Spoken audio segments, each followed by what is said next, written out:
네, 안녕하십니까, 시청자 여러분. 오늘 굉장히 중요한 날이죠. 주택 양도세에 대해서 좀 말씀을 드리는데, 양도세를 절감하시려고 엄청난 노력을 하시는 걸로 알고 있습니다. 저 또한 양도세를 절감을 하려고 굉장히 노력을 했었습니다. 근데 양도세를 한 푼도 안 내는 방법이 있어요. 제가 시청자 여러분들 청기노선 한번 해드릴게요. 양도세 한 푼도 안 내는 방법입니다. 탈법 아닙니다. 저는 절대 탈세하지 않아요. 저는 정직하게 세금 다 냈었어요. 지금도 내고 있고요. 잘 들으세요. 산다, 안 판다.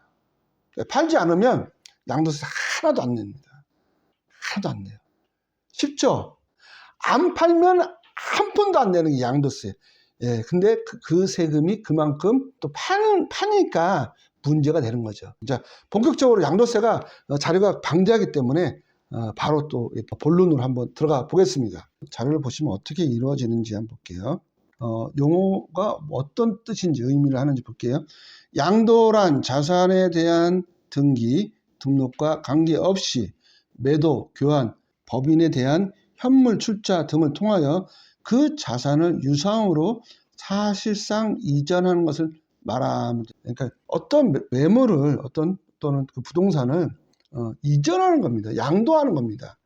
그러므로 발생하는 세금입니다. 그게 양도세다 이렇게 보시면 돼요. 자, 그러면 여기 부칙이 있네요. 부담부 증여 시 수증자가 부담하는 채무액에 해당하는 부분은 양도로 봄. 이 말이 굉장히 좀 어렵죠. 자, 부담부 증여 시 수증자가 부담하는 채무액. 예를 들은 겁니다. 자, 그러면 어떤 주택이 있어요. 그런데 이제 부모님이 아들한테 이거를 증여를 하는 겁니다. 증여를 하려고 그러는데 매매가로 보면 10억이라 봐요. 실거래가 10억인데 은행 대출이 한 5억 정도가 있다고 보면 이거는 빚이죠, 빚. 그러면 12억짜리를 넘겨줄 때 보면 여기 보면 채무에 해당하는 부분도 양도로 보는 겁니다. 이걸 그러니까 채무까지 같이 이렇게 해서 증여를 해주는 것을 부담보 증여다 이렇게 얘기를 한 겁니다. 그것도 양도로 보는 거죠. 자식한테 증여했을 때 주는 것도 양도로 봅니다. 자, 주택. 자, 주택이란 허가 여부나 공부상의 용도 구분과 관계없이 사실상 주거용으로 사용하는 건물을 말하며 용도가 불분명하면 공부상의 용도에 따른 용도가 불분명해요. 그러면 그냥 공부상 우리가 얘기하면 등기부 등본 또는 건축물 대장에 나와 있는 그 공부상으로 한다는 거예요. 근데 실질적으로 주택용도로 쓰는 것도 있지 않습니까? 그러면 사실상 주거용으로 쓰고 있는 것은 뭘로 그죠? 주택으로 본다는 겁니다. 근데 그게 불분명하면 공부상의 용도에 따른다 이렇게 돼 있고요. 자, 양도 차익이라 하면 양도가액 마이너스 취득가액 마이너스 필요 경비 이게 양도 차익입니다. 자, 양도가액 최초로 이제 구입을 했을 때는 취득가액이라고 그러죠. 그 다음에요. 내가 어떤 매매를 하게 되면 양도를 하죠. 양도가액. 그 다음에 제가 취득했을 때에 들어간 비용, 법무사 비용, 복비, 그 다음에 취득세, 재산 증식을 위해서 했던 베란다 확장이라든가 뭐 인테리어라든가 그런 것을 말하는 게 바로 필요 경비입니다. 그걸 다 넣어보니 남는 금액, 그걸 양도 차익이다 이렇게 보시면 되겠죠. 자, 장기 보유 특별 공제. 자, 1세대 1주택 이외의 토지 건물은 어떻게 해주냐. 자, 3년 이상, 15년 이상은 장기 보유 특별 공제 해주죠. 약 6%에서 30%. 자, 1세대 1주택 공제율, 보유 기간 플러스 거주 기간이에요. 자, 보유 기간. 그러니까 1세대 1주택이 고가 주택인 경우는 바로 여기 해당하는 거죠. 자, 보유 기간이 3년부터 10년까지는 12%에서 40%를 특별 공제를 해준다는 거예요. 또 거주 기간에 따라 또 해주죠. 3년 이상, 10년 이상 이 또한 12%에서 40% 이렇게 해준다는 겁니다. 자, 그래서 보유 기간이 3년 이상이고 거주 기간이 2년 이상, 3년 미만인 경우는 8% 적용 이렇게 되어 있죠. 자, 과세 표준을 볼게요. 양도소득 금액, 아까 양도 차익에 대해서 말씀드렸죠. 양도가액 빼기, 취득가액 빼기, 필요 경비하니까 양도 차익이죠. 그러면 장기보유 특별공제는 어떻게 하느냐? 양도 차익에서 장기보유 특별공제 금액을 또 뺍니다. 그래서 양도소득 금액이 또 나오는 거죠. 자, 가세 표준은 양도소득 금액 빼기 기본공제입니다. 기본공제. 요 밑에 보는 게 바로 이제 여기 기본공제입니다. 가세 표준이 뭐냐면 양도 소득 금액이 결정이 됐다 쳐요. 그럼 1,400만 원 이하는 기본세율 6%죠. 6%. 근데 누진공제가 없네요. 5천만 원 이하는 15%. 그 다음에 누진공제가 되죠. 126만 원. 그 다음에 8,800만 원 이하는 24%. 1.5, 1억 5천만 원 이하는 35%. 예, 그 다음에 좀 밑에 내려가서 10억 원 초과. 강남에 많이 해당되겠죠. 그럼 45% 기본 세율이에요. 여기에 누진공제가 6,594만 원이 된다. 이렇게 보시면 되고요. 자, 다주택자입니다. 다주택자 중과세율이죠. 중과세율. 어떻게 나왔는지 한번 볼게요. 조정 대상 지역 소재 주택이에요. 어딜까요? 예, 강남 성과 용산이죠. 이 주택자는 어떻게 바뀌었냐면요. 기본세율 플러스 20%. 그 다음에 3주택 이상은요. 기본세율 플러스 30%죠. 자, 분양권 같은 경우는 1년 미만은 70%, 1년 미만은 60%. 이렇게 되겠죠. 조정 대상 지역 내 외 구분 없음이에요. 그냥. 자, 보유기간을 볼게요. 다 주택자입니다. 보유기간별. 자, 1년 미만 보유. 주택 또는 조합원 입주권은 세율이 70%. 자, 1년 이상 2년 미만 주택 조합원 입주권은 60%네요. 그러니까 1년 미만은 70%고 1년 이상 2년 미만은 60%죠. 자, 2년 이상 주택 또는 조합원 입주권을 가지고 있었다면 기본세율하고 또 기본세율로 매기죠. 자, 기본세율은 바로 여기 이걸 말하는 겁니다. 자, 그러면 미등기 양도주택 같은 경우 있어요. 미등기 양도주택. 미등기 양도주택은 그냥 70%네요.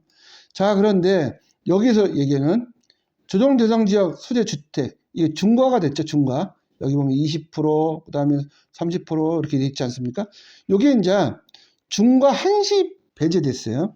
보유기간이 2년 이상인 조정대상지역 내 주택은 22년 5월 10일부터 24년 5월 9일까지 기간 중 양도를 했을 경우는 기본세율 적용. 요 기본세율, 요것만 적용한다는 거죠. 요것만. 이건 아니고요. 이건 아니고. 그죠? 언제까지? 24년도 5월 9일까지란 얘기. 5월 9일까지 다 주택자가 만약에 양도를 하면 기본세율만 적용을 한다. 그렇지 않으면 어떻게 된다? 중과를 매긴다는 거죠. 20%, 30%. 다음으로 좀 넘어가면 2022년 5월 10일 이후 달라진 양도소득세 주요 개정 내용이 있어요. 이 사항에 대해서 좀 말씀을 좀 드려볼게요. 22년 5월 10일 이후부터 달라진 겁니다. 자, 다주택자 양도소득세 중과 한시 배제예요. 아까 말씀드렸죠. 세율, 기본세율을 적용하는 겁니다. 장기보유 특별공제 적용하는데 언제까지? 24년 5월 9일까지 기간 중에 양도하는 것만 해당하는 겁니다. 그 다음에 1세대 1주택 양도소득세 비과세 보유, 거주기간 재기산 제도 폐지를 했어요. 보유나 거주기간을 폐지를 했다는 거예요. 자, 주택수와 관계없이 주택을 실제 보유, 거주한 기간을 기준으로 보유, 거주 기간을 계산하여 1세대 1주택 비과세 적용한 겁니다. 언제부터요? 2022년 5월 10일 이후 양도분부터 적용을 한 겁니다. 그 다음에 조정대상 지역 내 일시적 2주택 비과세 요건 완화를 했죠. 어떻게 완화를 했냐 볼게요. 종전주택 양도 기간을 1년에서 2년으로 완화하고 그 다음에 세대전원, 신규주택 전입 요건은 삭제를 했어요. 무슨 얘기냐면 세대전원이 신규주택을 가야 된다는 거예요. 만약에 A가 있는데 B를 샀어. 그러면 전 세대원이 A를 팔고 B로 갔어야 된다는 겁니다. 이걸 없앴다는 거예요. 22년 5월 10일 이후부터 양도분해부터 적용을 했다. 이렇게 보시면 되겠다는 거죠. 자, 종전주택 양도 기간을 주택 소재지 구분 없이 3년으로 연장을 했어요.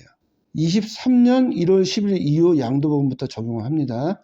자, 그러니까 종전주택 양도 기간을 A가 있고 B가 있어요. 그러면 A를 사고 이제 B를 샀어. 그러면 A를 3년 이내에 양도를 하면은 소재지 구분 없이 비과세를 해주겠다 그 얘기죠. 자, 소득세 가세 표준 조정을 한 겁니다. 자, 예전에는 어떻게 됐냐면 여기 보시면 처음부터가 틀리죠. 1200만 원부터 했죠. 지금은 좀 늘어났죠. 1400만 원부터예요. 좀 틀리죠. 구간이 자체가 틀려졌습니다. 세율은 똑같아요. 자, 그 다음에 여기 보면 양도소득세 2월 과세 적용기간 확대를 한 겁니다. 10년을 확대를 했다는 겁니다. 자, 증여자산에 대한 양도소득 부당행위 계산의 부인 적용 기간 확대를 했어요. 이것 또한 10년 이내 양도를 이렇게 확대를 했다는 겁니다. 자, 이제 보시면 22년 5월 10일 이후 또 달라지는 건데, 이제 농어촌 주택 같은 경우는 어떻게 달라지냐 한번 볼게요. 농어촌 주택 및 고양 주택에 대한 양도소득세 주택수 제외 특례 요건 완화 및 적용 기간 연장을 했어요. 자, 소재지는 수도권. 자, 여기 보면 자동으로 되어 있네요. 보유기간 3년이에요.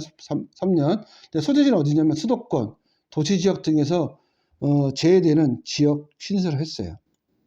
자, 그러면 기준시가를 예전에는 2억 원이었어요. 한옥 같은 경우는 4억 원이었고요. 그러면 지금 기준시가 변경이 됐어요. 3억 원으로. 1억 원이 좀 늘어났죠. 자, 3억 원 이하예요. 농어촌 특례주택이면 예를 들어서 3억 원 이하는 우리가 특례를 받는데 양도소득세에서 주택세에서 제외를 시켜줬다는 거예요. 농어촌에 만약에 부모님이 물려준 주택이 있다면, 농가주택이 있다면 3억 원 이하는 주택수로 포함하지 않는다 이 얘기예요. 자, 적용 기간은 2025년 12월 30일까지 취득분까지 돼 있죠.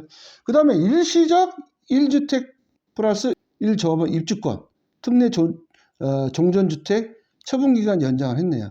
2년에서 3년으로요. 또 여기 보시면 일시적, 아까 이건 조합원이죠. 입주권이에요. 이건 입주권. 근데 1주택 플러스 분양권이에요. 분양권.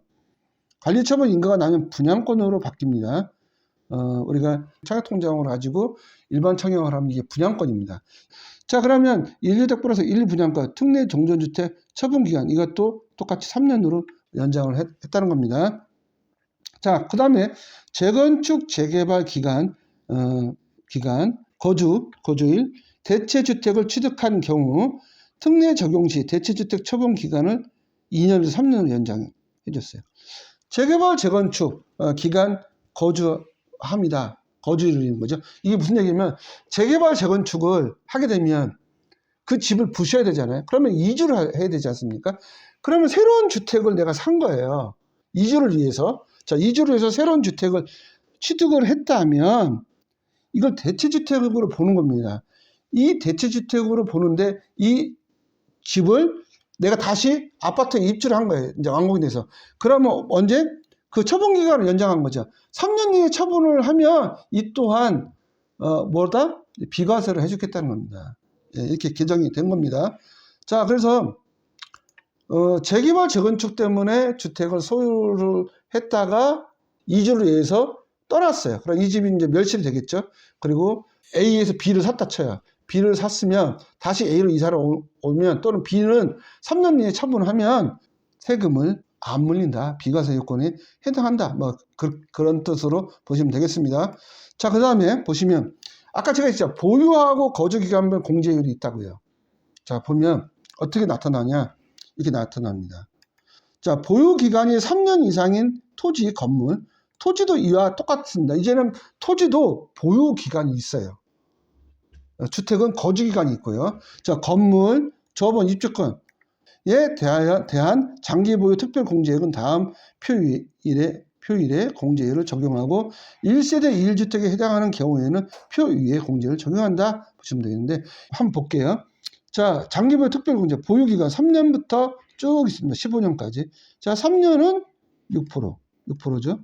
근데 15년 이상은 내가 보유를 했어요. 토지도 마찬가지입니다. 30% 공제되잖아요. 요 표대로 이제 장기보유 특별공제가 되는 거고 1세대 1주택은 장기보유 특별공제가 왜 필요한 거예요? 이렇게 하시는 분도 있겠죠. 이게 왜 필요하냐면 만약에 고가주택이 있는데 1세대 1주택인데 20억이야 또는 50억이야. 자, 50억 같은 경우는 아까 제가 양도세 얘기하면서 10억 빼죠. 10억 빼면 38억을 양도 차익이라고 간주하자고요. 자, 그러면 여기에 장기보유 특별공제를 받아야 세금이 줄죠. 그래서 들어온 겁니다. 1세대 1주택에 해당이 되는 거죠. 그래서 1세대 1주택이 어떻게 공제율이 되느냐 보유 기간에 따라 틀리죠. 10년을 만약에 보유를 하면 40% 공제해줘요. 또 거주 기간까지 있어요. 10년 이상 거주를 하면 최고 공제율 몇 프로? 80% 해준다는 거예요. 80%. 어마어마한 겁니다. 1세대 1주택 고가주택을 가지고 있는 분들 어마어마한 거죠. 자, 그럼 여기 밑에 보니까 보유기간이 3년 이상이고 보유기간이 3년 이상이면 12%네요. 거주기간이 2년 이상 3년 미만인 경우 20% 적용이네요. 요걸 들어가네요. 이렇게 여기에 들어가네요. 요걸 합치니까 20%인 거예요. 요런 내용을 또 알고 계시면 되겠고요. 그래서 보유기간 그 다음에 거주기간이 엄청난 혜택이다. 특히 우리가 1세대 1주택은 엄청난 혜택이고 또 장기보유 특별 토지나 건물 같은 경우도 다주택자도 만약에 장기보유 특별 공제를 받으려면 이 조건을 지키는 게 좋겠다 이렇게 보시면 되겠습니다. 자, 이제 다음 1세대 2주택 비과세 특례 조건이 있어요. 이건 제가 말씀드렸습니다. 아까 일시적 2주택인 경우는 어떻다? 국내에서 1주택을 소유한 1세대가 그 주택, 종전의 주택을 양도하기 전에 다른 주택을 취득함으로써 일시적으로 2주택이 된 경우 종전의 주택을 취득한 날로부터 1년 이상이 지난 후 신규 주택을 취득하고 신규 주택을 취득한 날로부터 일정 기간 이내에 3년 이내에 종전의 주택을 양도하는 경우는 1세대 1주택을 보아 비과세를 적용한다. 자, 바뀌었죠? 3년으로 이제 다 바뀌었습니다. 종전의 주택 양도기간 3년입니다. 3년. 자, 그런데 여기 종전의 주택과 신규 주택이 모두 조정 대상 지역에 있는 경우도 있을 수 있다는 거죠. 조정 대상 지역, 신규 주택으로 이사 전입 신고, 조정 대상 지역 내는 1년입니다. 1년. 그럼 이 3년은 뭐예요? 비조정 대상 지역만 3년이고 조정 대상 지역은 1년이다. 1년. 1년 안에 A를 샀는데 B 샀어요. 그러면 A는 언제 팔아야 된다? 조정 대상 지역은 1년 이내에 팔아란 얘기예요. 그래야 비과세 혜택을 받을 수 있다. 그 뜻입니다. 자, 그 다음에 또 볼게요. 장기 일반 민간 임대주택에 대한 양도소득세 과세 특례가 있어요.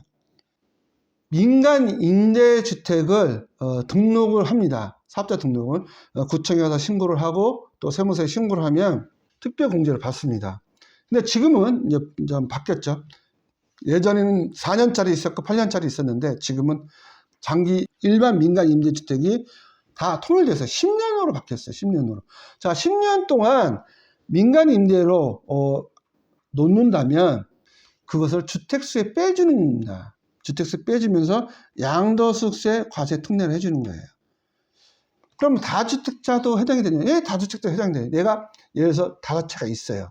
근데 또 하나를 샀어요. 빌라입니다. 빌라. 자, 아파트는 안 돼요. 빌라를 사서 일반 민간 임대주택을 등록을 했어요. 이건 10년이겠죠. 10년 동안 임차를 해줬다면 그러면서 나중에 10년이 지난 다음에 이 집을 팔면 이거는 과세 특례 조건에 의해서 양도세, 비과세 요건을 해주겠다라는 그런 내용이 있는 겁니다. 여기 보시면요.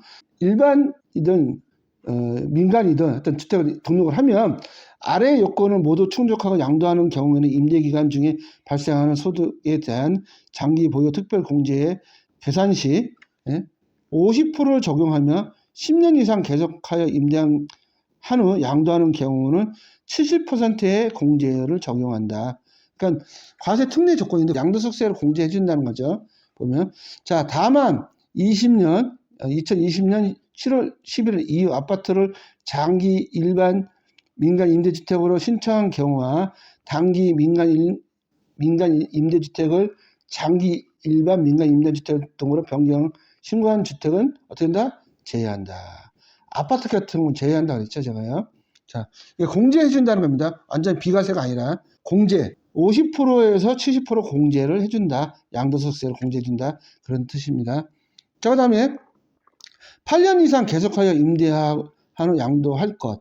8년 이상 또는 10년 이상 계속하여 임대한 경우라 함은 장기 일반 민간 임대주택 등으로 각각 10년 또는 8년 이상 계속하여 등록하고 그 등록한 기간 동안 통산하여 각각 10년 또는 8년 이상 임대한 경우를 말한다. 이렇게 되어 있죠. 자, 그래서 장기 민간 임대주택을 하면 양도소득세를 공제율이 있다. 이렇게 보시면 되겠습니다. 자, 그러면 양도소득세 계산 사례를 한번 볼게요. 계산 사례를. 좀 그러면 더 쉽게 이제 알 수 있겠죠. 자, 다주택자가 조정 대상 지역에 있는 1주택 양도, 보유기간이 7년 이상 됐다 보고요. 자, 양도가액 8억, 취득가액은 3억이에요. 필요 경비는 7천만 원이 들어갔네요. 자, 양도가액 보니까 실질 거래가액이 이제 8억이 들어가겠죠. 자, 8억 들어가고, 자, 취득가액 아까 3억이잖아요. 자, 3억 들어가고, 필요 경비, 취득세, 그 다음에 복비, 법무사 비용 이런 게 들어갔다는 치고요. 그래서 이게 7천만 원 들어간 겁니다. 그래서 양도 차익은 어떻게 따지냐 그랬더니 양도가액, 취득세, 필요 경비를 빼니까 양도 차익이 나온 거죠. 그게 4억 3천이에요. 그 다음에 장기보유 특별공제, 장기보유, 보유기간 3년 이상인 주택이었으니까 장기보유 특별공제를 받은 거예요. 그래서 6,020만 원 받아가지고 4억 3천에 6,020만 원 빼니까 36,980만 원 됐죠. 여기에 인적 기본공제가 있어요. 인적공제라고 하죠. 우리가 1인당 250만 원이에요. 근데 만약에 부부 공동이면 500만 원, 250, 500만 원이죠. 근데 이분은 보니까 한 사람 명의에 있는 250만 원 공제가 돼서 가세 표준은 따져보니까 그러면 여기 36,250 빼니까 36,730만 원이 나왔네요. 자, 기본세율이에요. 기본세율. 40% 기본세율이에요. 그래서 기본세율 산출을 해보니까 1억 2,098만 원이 나왔네요. 그래서 여기서 또 세액공제를 또 해줘요. 양도세는요, 무조건 자진 납부예요. 자진 납부. 그래서 2만 원을 공제받아서 1억 2,096만 원이죠. 자, 근데 이게 전부인가요? 아니죠. 지방세가 또 있죠. 지방세 몇 프로요? 10%예요. 10%. 1억 2천이니까 대략 그러면 1,200만 원 또 나오겠죠. 그래서 양도세를 이렇게 따져서 계산을 할 수 있다. 이렇게 보시면 되겠습니다. 만약에 이걸 잘 모른다 그러면 국세청 홈택스 사이트에 보면 이 계산은 방식이 있어요. 그래서 본인이 해당하는 그 금액만 넣으시면 자동적으로 계산이 됩니다. 그러니까 한번 이렇게 국세청 홈택스에 들어가서 계산해 보시기 바라고요. 좀 이상하다 싶으면 이제 우리가 세무사님 찾아가서 개별 상담을 받아보시면 될 것 같습니다. 예, 이렇게 장시간 동안 양도소득세에 대해서 말씀을 드렸습니다. 이제 3탄 토지 양도세에 대해서 말씀을 드리는 시간을 갖도록 하겠습니다. 감사합니다.